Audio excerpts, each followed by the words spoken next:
আজকে অলিরানির স্কুলে যাওয়ার একদমই মন নেই। গুড্ডুকে বাড়িতে রেখে দিয়ে ওকে দুদিন ধরে স্কুলে পাঠাচ্ছি।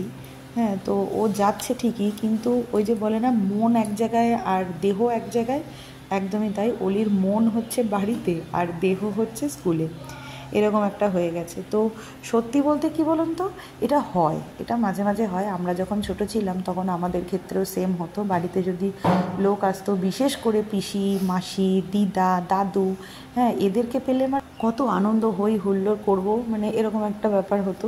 তো সেই জন্য আমি বুঝতে পারছি, কিন্তু কিছু করার নেই, কারণ বাড়িতে পড়ছে না। এবার স্কুলেও যদি না পাঠাই, পুরো পড়ার থেকে ডিটাচ হয়ে যাবে। তো সেই জন্য একটু পড়াশোনা হোক দিনের বেলায়, তারপরে তো হবেই সব কিছু, এটাই বুঝাচ্ছিলাম। কিন্তু মেয়ে আমার বুঝনেবেলা নয়। আর ওদের স্কুলটা এখন না অনেক ভোরবেলা করে দিয়েছে, মানে এখন ওকে 5:40 ঘর থেকে বেরোতে হয়, মানে 7:45-7টার মধ্যে রিপোর্টিং টাইম। আগে বেরোতো 6:30, মানে 6:30 না, 6:15-20 বেরোতো। 6:15-20টা ঠিক আছে, কিন্তু 5:40 বেরোনো মানে ওকে 5টায় আমাকে ঘুম থেকে তুলতে হতো। ওই জন্য একটু চাপের। আর ওদের স্কুলে কাজ হচ্ছে বলেই আরও ওই জন্য তা এগিয়ে দিয়েছে স্কুলটা। কবে যে ঠিক হবে, কবে যে আবার পুরোনো টাইমটা আসবে, সেটাই ভাবছি। যাই হোক, ও পুরো রেডি হয়ে গেছে।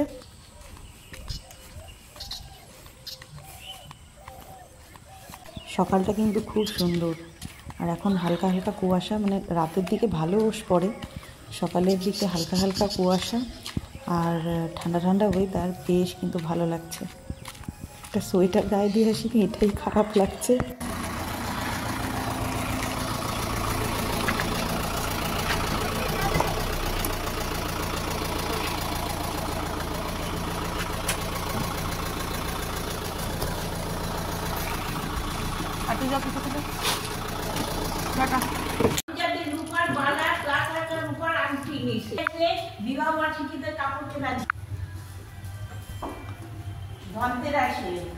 বলো। Good morning everyone. আমার এখন সবে মর্নিং হলো, তাই মর্নিংয়ে এক কাপ চা দিয়ে শুরু করছি। ধন্যবাদ। তুম কুছ বলেগা? তুম খালি লজ্জা পা রাহা হয়।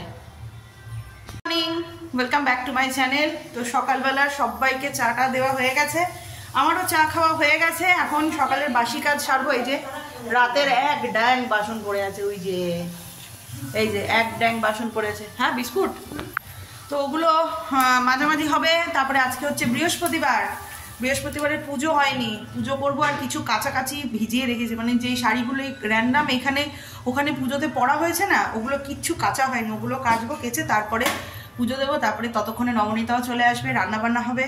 আজকের ব্লগটা ভালোই হবে, বেশ মজাদার একটা ব্লগ হবে।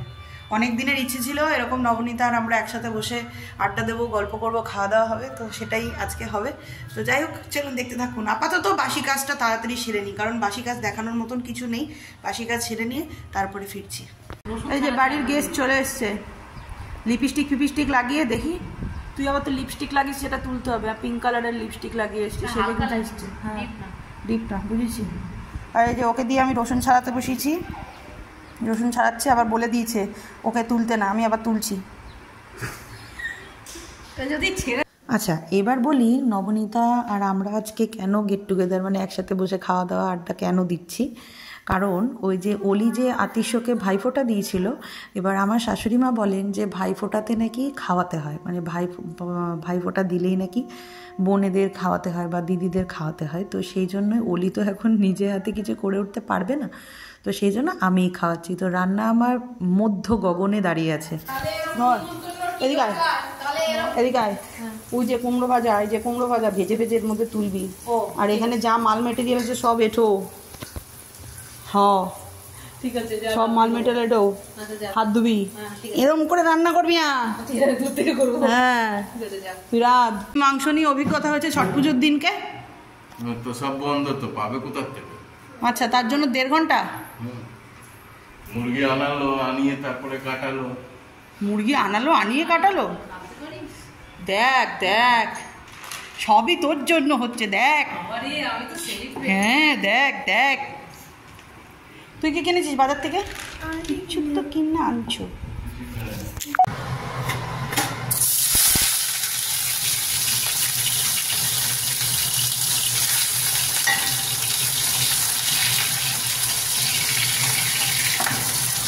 এদিকে রান্নাবান্না করতে করতে ঘড়ির কাঁটা কিন্তু অনেকটাই বেলা হয়ে গেছে। মাঝপথে অলিরানি আতিশও দুজনাই চলে এসছে বাড়িতে। এখন ওদেরকে নিয়ে একটুখানি খেলাধুলা হচ্ছে, তারপরে খেতে পেতে দেবো। রান্না কিন্তু আমাদের কমপ্লিট, আর বাচ্চাগুলোকে কিন্তু বেশ দারুণভাবে এন্টারটেনমেন্ট করা হচ্ছে।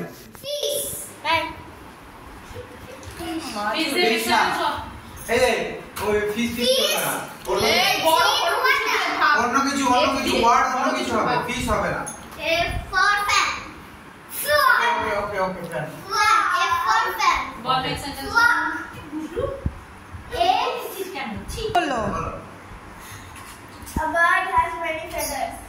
Very good. Many feathers. Bird has many feathers.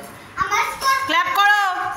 Hey, এই তুই একটা এফ দিয়ে ভালো বলে, ফ্যান ট্যান ছাড়। হ্যাঁ খেলাধুলা তো অনেকই হলো, এরপর খেতে দেওয়ার পালা। এবার টেবিলে ওদেরকে বলেছিলাম বসতে, কিন্তু ওরা বসবে না, ওরা বলছে নিচে বসবো, সবাই একসাথে বসবো। তো সেই জন্য এই ঘরে বসেই খাবার দাবার দেওয়ার ব্যবস্থা করলাম। আর মা যেহেতু নিচে, বাহ, এই রকম দৃশ্য আজকালকার দিনে দেখাই যায় না। সেই মানে একান্নবর্তী পরিবারের মতন লম্বা করে গোল করে বসে, আর এখানে মায়েরা বসবে আর খেতে দেবে। ওটা হচ্ছে মানে বিলুপ্ত ছবি। হ্যাঁ, আবার হলো কয়েক সেকেন্ডের জন্য আমার বাড়িতে, সেকেন্ড না কয়েক মিনিট। পুঁই শাক, কালকে নাচ, চিংড়ি মাছের ভাজা, মুড়ো বাটা, ডাল, চিকেন, দই মিষ্টি ছিল, সেগুলো আর নিয়ে নিই আমি, কারণ আমি মিষ্টি খুব একটা পছন্দ করি না, আর দইটা পরে খাবো, তার জন্য রেখে দিলাম। ওরা খেয়ে দিয়ে বেরিয়ে গেল। আমার চুলটা এখনো শুকায়নি, আজকে এত বেলা হয়ে গেছে স্নান করতে করতে।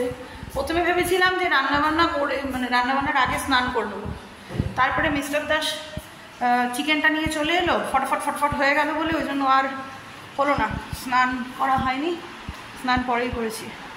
আর এখন বেরোবো, আজকে তো ছট, তো এখন যাবো হচ্ছে একটু সিঙ্গারানের ওখানে। বাচ্চাগুলোকে ঘুম পাড়ালাম, ওদেরকে নিয়ে যাবো না, কারণ সারাদিন ওরা এত দৌড়াদৌড়ি করেছে না, এখন ওদেরকে নিয়ে গেলে পরে আমাদেরই মাথা খাবে, টোটো করো, আর ভাল লাগছে না, কখন বাড়ি যাবে।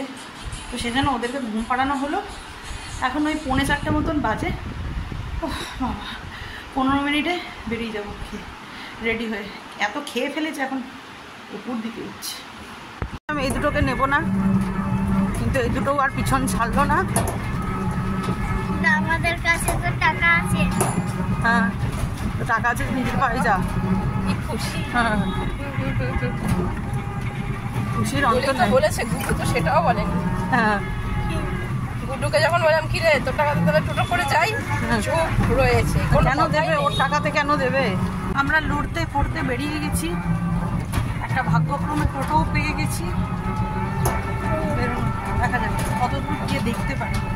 অলরেডি অনেক লেট, 3টে থেকে সবাই চলে যায়, 3টে থেকেই সব স্টার্ট হয়েছে।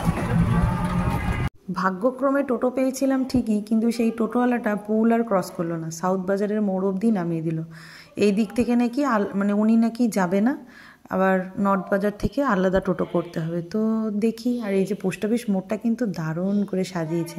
এরা অবশ্য প্রত্যেক বছর সাজায়, মানে আমাদের ওইদিকে দামোদরে গেলে পারে, কিন্তু দামোদরটা এত সুন্দর করে সাজায় না যতটা পোস্ট অফিস মোড় থেকে সিঙ্গারন যেতে বেশ সাজসজ্জা দেখতে দেখতে যাওয়া যায় আর কি। আর সিঙ্গারনটাকেও খুব সুন্দর করে সাজায়। তো সেই জন্যই আমি যত কষ্টই হোক না কেন, আমি প্রত্যেকবার সিঙ্গারনেই আসার চেষ্টা করি। দামোদরে 1 বছরই গেছিলাম, কিন্তু কি বলুন তো, ওই যে সাজানো গোজানো না থাকলে না, মানে মনে হয় না যেন এটা পুজো পুজো রব, এই আর কি।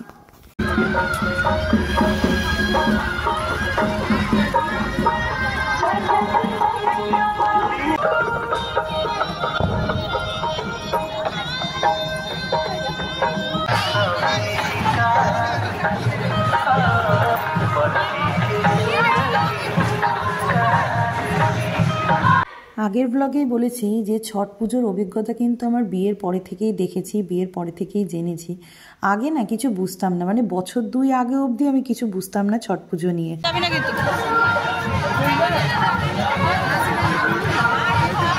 যবে থেকে বাড়িতে গেছি, মানে আমাদের বাড়িতে গেছি, আমাদের পাড়াতে ওই ভাবির কাছে গিয়েই আমি ছট পুজোর সম্পর্কে জেনেছি যে ছট পুজোয় কী কী করতে হয়, কিভাবে হয় আর কি। আর এই যে হচ্ছে সূর্য দেবতা, মানে সূর্য দেবতা আর মা ষষ্ঠীরই পুজো হয় হচ্ছে ছট পুজোটা। যিনি করেন তিনি তো পুরো আজকে থেকে নির্জলা উপোস করে, মানে আজকে সূর্য ডুববে আর কালকে সূর্য উঠবে, এই উদয় অস্ত নিয়েই হচ্ছে ছট পুজোর মেন সময়টা আর কি। আর এইখানে হচ্ছে যজ্ঞ, মানে স্নান করে উঠে জল অর্পণ করার পরে যজ্ঞ করতে হয়, তো সেটাই করছে। আর সামনেই দেখুন কত ডালা। আরেকটা ব্যাপারও আছে, ছট পুজো যারা দেখতে আসেন, এটা আমি জানি না, এটা আমি শোনা কথা, হয়তো আমি ভুল হলেও হতে পারি, যারা দেখতে আসেন তারাও নাকি নিরামিষ খেয়ে আসেন। আর যারা মাছ মাংস খান না, মানে খেয়ে আসে, তারা নাকি অনেক দূর থেকেই নাকি দাঁড়িয়ে দাঁড়িয়ে দেখে। তো আমিও তাই আজকে করেছি, আমি একদম সামনে যাইনি, মানে যেখানে পুজো হচ্ছিল। আর বলে রাখি, এই ভিডিওটা কিন্তু অলিকে দিয়ে করিয়েছি। বলে না বাচ্চা ভগবান, বাচ্চার কোনো দোষ থাকে না, তো সেই জন্য অলিকে দিয়ে আমি ভিডিও করেছি, আমি কিন্তু সামনে যাইনি। যেটা মানে কানে শুনেছি, জানি না সেটা সত্যি মিথ্যে কি, কিন্তু না করাটাই ভালো, তো আমিও তাই করেছি। বল কি বলছিস বল। বাসন মেজেছে, রান্না করেছে, খেতে দিয়েছে, বাসন মেজেছে, তারপর আবার ফটো চলে এসেছে। বাবা যায় সেজে বুঝে, আবার সেজে বুঝে কাজল, লিপস্টিক, আর কিছু বলছি? মাঞ্জা মেরে এরকম এরকম এরকম বন্ধুরূপে শত্রু থাকলে আর বাইরের শত্রুর কোনো দরকার পাই না। আবার এখন ওকে খাওয়াতে নিয়ে যাচ্ছে, খাওয়াতে নিয়ে যাচ্ছে। আমি চা খাইয়ে হয়নি, আমি চা খাওয়াটা কেড়ে নেবে। আমি চায়ের কথা বলেছিলাম, ও নির্লজ্জের মতন ফুচকা খাবে। একটা যোগা ক্লাস থেকে নবনীতাকে তুলে নিয়ে এসেছি। আর ফটো তোলা, হ্যাঁ ফু দেওয়া চায় ফটো তোলা, হ্যাঁ ফু দেওয়া চায় ফটো তোলার জন্য ধন্যবাদ। আর দিদিভাইকে আমরা এখানে বসে চা খাই, সেটা ওকেও একবার টেস্ট করে দিলাম যে আমরা কীরকম চা খাই।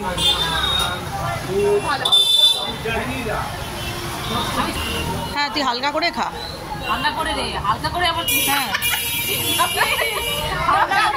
আমি আজ যোগা ক্লাস যাইনি, আমি ডুব মেরেছি। আর ও ভালো মেয়ে, ও ছেলেকে যোগাতে ঢুকিয়ে দিয়ে চা খেতে এসছে।